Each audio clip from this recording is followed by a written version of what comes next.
Zgjedhjet të manipuluara. Kërëvota pushon së qeni e lirë. Në Shqipëria, zgjedhjet prej kohësh nuk perceptohen më si garë politike, por si proces i kontrolluar, ku rezultati shpesh duket i vendosur para se qytetarit të hyjnë në kabinë. Akuza për blerje vote, lista zgjedhore të fryra dhe rrjet patronazhistësh nuk janë më thashetheme periferike. Janë kthyer në pyetje madhore për vetë legjitimitetin e demokracisë. Vota si mall tregu.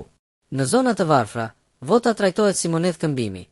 Paracash, favore, punësime, legalizime apo premtime për shërbime bazë.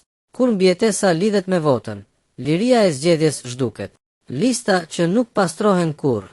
Emra të dyshimt, qytetar jashtë vendit, persona të ndarë nga jeta, lista zgjedhore mbeten territor gri, i përshtatshëm për manipulim. Çdo zgjedhje pa pastrim real të listave është zgjedhje me rezultat të kontestueshëm. Patronazhisti, polici politik i shekullit e.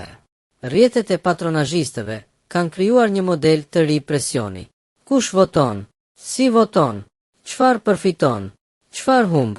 Kjo nuk është fushat, është mbikëqyrje politike mbi jetën private të qytetarit. Institucione që shohin, por nuk veprojnë. Denoncime ka, prova ka, raporte ndërkombëtare ka. Ajo që mungon është ndëshkimi real, dhe kur shkelja nuk ndëshkohet, ajo normalizohet. Pyetja që nuk shmanget më.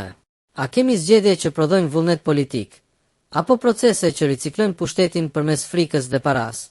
Sepse pa vot të lirë, parlamenti humbet legjitimitetin, qeveria humbet autoritetin moral. Demokracia mbetet vetëm fjalë në letër. Zgjedhjet nuk manipulohen vetëm ditën e votimit.